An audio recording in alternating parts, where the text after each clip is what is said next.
बिस्मिल्लाहिर्रहमानिर्रहीम। Dear students, अस्सलाम वालेकुम। आज हम 9th क्लास इंग्लिश का 5वां यूनिट स्टडी करने जा रहे हैं। टाइटल है डैफोडिल्स, आबी नरगिस के फूल, गुले नरगिस। ये पोइम है विलियम वर्ड्सवर्थ की लिखी हुई। इसकी हम रीडिंग करेंगे, इसे ट्रांसलेट करेंगे, इसका थीम समझेंगे और इसकी समरी तैयार करेंगे। फर्स्ट आंसर देखिए।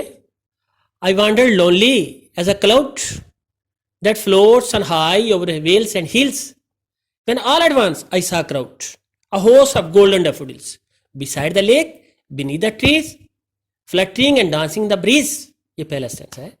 I wandered lonely, मैं तन्हा फिरा, तन्हा घूमा। विलियम वर्ड्सवर्थ कहते हैं मैं तन्हा घूमा, तन्हा फिरा, एज अ क्लाउड, एक बादल के तौर पे, that floats on high over vales and hills, जो कि वादियों और पहाड़ियों के ऊपर तैरता है। फ्लोट, तैरना।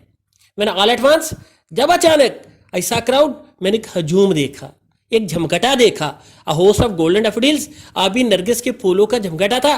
बिसाइड द लेक, झील के साथ साथ, बीनीथ द ट्रीज, दरख्तों के नीचे, fluttering and dancing the breeze, जो कि हवा में, ब्रीज बाद सबा, हवा में फड़फड़ा रहे थे, रक्स कर रहे थे, फड़फड़ा रहे थे और रक्स कर रहे थे, झूम रहे थे और रक्स कर रहे थे।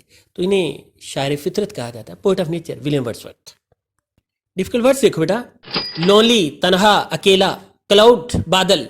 फ्लोट, तैरना। वेल्स, वादियां। हिल्स, पहाड़ियां। क्राउड, हजूम। फ्लटर, लहराना, झूमना, फड़फड़ाना। ब्रीज, सुबह की हवा, बाद सबा। डैफोडिल्स का सेकंड स्टैंजा देखें। Continuous as the stars that shine and twinkle on the Milky Way, they sat in never-ending line along the margin of a bay. 10,000 saw I at a glance, tossing their heads in surprisely dance.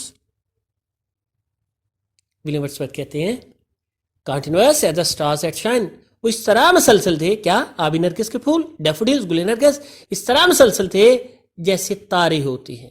That shine and twinkle on the Milky Way, जो कि milky वे में, Galaxy में, कहकशां में चमकते हैं और टिमटमाते हैं। Twinkle, टिमटमाते हैं, शाइन, चमकते हैं।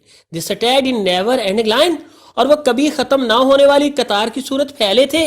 फूल जो थे कभी खत्म ना होने वाली कतार की सूरत फैले थे। Along the margin of a bay, एक नदी या झील के किनारे के साथ साथ। 10,000 saw I at a glance, मैंने एक ही नजर में 10,000 यानी हजारों देख लिए। मैंने एक ही नजर में हजारों फूल देख लिए। टॉसिंग द हेड्स, जो अपने सरों को हिला रहे थे। इन सरप्राइजली डांस, बड़े ही खुशकुन रक्स में, जो खुशकुन रक्स की सूरत अपने सरों को लहरा रहे थे, हिला रहे थे। सेकंड स्टैंजा में से डिफिकल्ट वर्ड्स देखो। शाइन, चमकना। ट्विंकल, टिमटमाना, झिलमिलाना। मिल्की वे, गैलेक्सी, कहकशां। सटैग्ड, फैला हुआ। अलांग, साथ साथ। मार्जिन, किनारा। बे, खाड़ी, नदी, झील। टॉसिंग, हिलाना, झूमना। Head, sir. सरप्राइजली, खुशी के आलम में, मसरत के आलम में। Number 3 stanza. The waves beside them danced, but thou did the sparkling waves in glee. A poet could not but be gay in such a jocund company. I gazed and gazed, but little thought what well the show to me had brought. तीसरा stanza है। William Wordsworth कहते हैं the waves beside them danced, उनके साथ मौजें भी रक्स करने लग गईं। But they outdid the sparkling waves in glee, लेकिन वह खुशी के आलम में, राहत और मसरत के आलम में, पुरमसरत अंदाज में जो मौजें थी चमकती हुई, उनसे आगे बढ़ गए, सब कर ले गए। A poet could not but be gay in such a joking company, और इतनी खुशगवार सोबत में एक शायर खुश हुए बगैर ना रह सकता था। I gazed and gazed, मैंने देखा, बार बार देखा। But little thought, लेकिन ना सोचने बराबर सोचा। What well the show to me had brought, कि ये मंजर, ये नजारा, ये सीन मेरे लिए क्या दौलत लाया था। डिफिकल्ट वर्ड्स देखेंगे। वेव्स, लहरें, मौजें। ऑडिड, आगे निकल गए, सब ले गए। स्पार्क, चमकना। गली, खुशी के आलम में। गे, खुश, और जोकिन, खुशबाश, खुशगवार। कंपनी, महफल, सोहबत। गेज, देखा, घूरा, ताड़ा। थाट, सोचा। बरात, ब्रिंग की सेकंड थर्ड फॉर्म है लाया, लाई। Number 4 stanza. For oft when on my couch I lie, in vacant or in pensive mood, they flash upon that inward eye, which is a bliss of solitude, and then my heart with pleasure feels and dances with the daffodils. For oft, क्योंकि अक्सर औकात when on my couch I lie, जब मैं अपने बिस्तर पे पड़ा होता हूँ, अभी खाट पे पड़ा होता हूँ, in vacant or in pensive mood, खाली या उदासी के मूड में, मिजाज में, they flash upon that inward eye, तो अपनी बातनी आंख को मेरे अंदर खोल देते हैं, चमका देते हैं, which is a bliss of solitude, जो कि तन्हाई की एक नेमत है. And then my heart with pleasure feels, तब मेरा दिल प्लेयर के साथ फिल हो जाता है, खुशी से, मसरत से, राहत से, इंबसात से, मजे से भर जाता है. And dances with the daffodils, और आबी नरगिस के फूलों के साथ रक्स करता है. डिफिकल्ट वर्ड्स की मीनिंग देखें चौथा स्टैंजा में से. ऑफ्ट अक्सर, अक्सरों का. कोच बिस्तर है, पलंग है. लाई लेटना. वेकेंट खाली. पेंसिव परेशान मुतफक्कर. मूड मिजाज ज़हनी कैफियत. इनवर्ड अंदरूनी बातनी. ब्लिस फरहत नेमत मज़ा. सॉलिट्यूड तन्हाई. प्लेयर खुशी मुसर्रत फरहत. अब इस पोइम का थीम समझ लीजिए, लेकिन ध्यान में रखिए कि पेपर में थीम लिखने के लिए नहीं आएगा. पेपर में एक स्टैंजा आएगा और एक समरी आएगी, तो आपने समरी और स्टैंजा में से कोई एक चीज़ अटैम्प्ट करनी होती है. आप सारी पोइम्स की समरीज तैयार करेंगे. थीम पढ़ते हैं हम. We probably have some moments in our life what we replay in our memory, images to which photographs or video cannot do justice because it cannot capture our feelings. We probably have some moments in our life, हमारी ज़िंदगी में गालबन ऐसे लम्हात होते हैं that we replay in our memory, जिन्हें हम सिर्फ अपनी यादों में दोबारा से चलाते हैं. Images to which photographs or videos cannot do justice, और ये ऐसे अक्स होते हैं कि जिनके साथ तस्वीर या वीडियो इंसाफ नहीं कर सकती.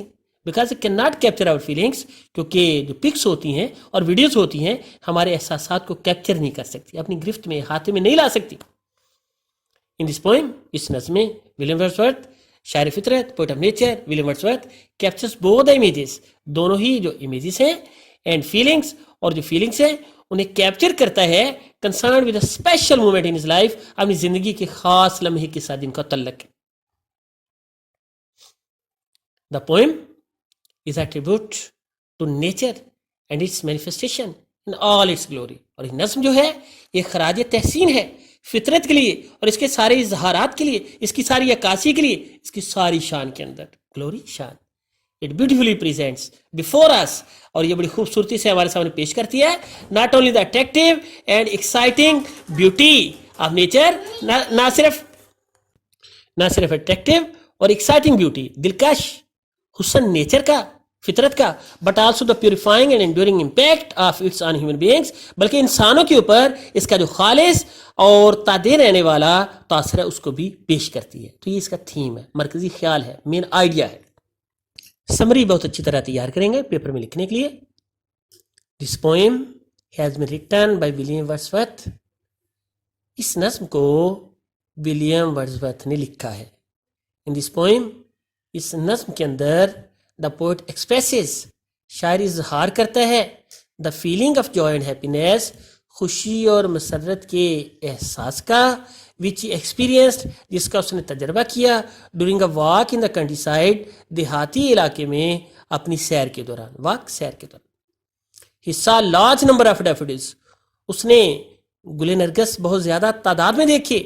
Growing beside a lake, under the trees, जो दरख्तों तले एक झील के साथ साथ उगे हुए थे. They were moving and waving in the air with pleasure, वो खुशी के साथ हवा के अंदर हरकत कर रहे थे और लहरा रहे थे. The side field the heart of the poet, और इस मंजर ने शायर के दिल को भर दिया विद प्लेजर, मसरत के साथ, इंबसात के साथ. This left a permanent impression on his memory, और इसने उसकी याद के ऊपर एक मुश्किल तासर छोड़ा. Whenever he remembers a sight, जब भी वो उनके मंजर को याद करता है, he gets relief, तो वो सुकून हासिल करता है from the feeling of loneliness, तन्हाई के एहसास से, and also gets permanent pleasure, और एक मुश्किल खुशी भी हासिल कर लेता है. तो समरी को आप तैयार करेंगे पेपर में लिखने के लिए. जी बेटो, आज हमने विलियम वर्ड्सवर्थ की पोएम डैफोडिल्स पढ़ी है, उसे उर्दू में ट्रांसलेट किया है, उसके डिफिकल्ट वर्ड्स देखे हैं, उसके थीम को स्टडी किया है और समरी तैयार की. और लेसन के साथ साथ जो होमवर्क आपको असाइन कर रहा हूँ उसमें यह कि समरी को तैयार कीजिएगा, डिफ़िकल्ट वर्ड्स के मीनिंग तैयार कीजिएगा, स्पेलिंग तैयार कीजिएगा, और ईडियम्स जो है 41 to 50 आपने तैयार करने हैं। और एक्सरसाइज नंबर 10 और 9 और 10 जो कि उर्दू में है उन्हें इंग्लिश में ट्रांसलेट करना सीखना है आपने, और लेटर लिखना है फादर के नाम, उनसे रिक्वेस्ट करते हुए कि आपको हॉस्टल के ड्यूज़ की अदायगी के लिए कुछ मज़ीद रकम भेजे। अल्लाह ताला आपको अपनी हिफ्ज़-ओ-अमान में रखे, अपनी केयर कीजिएगा। Thank you so much. अल्लाह हाफिज़।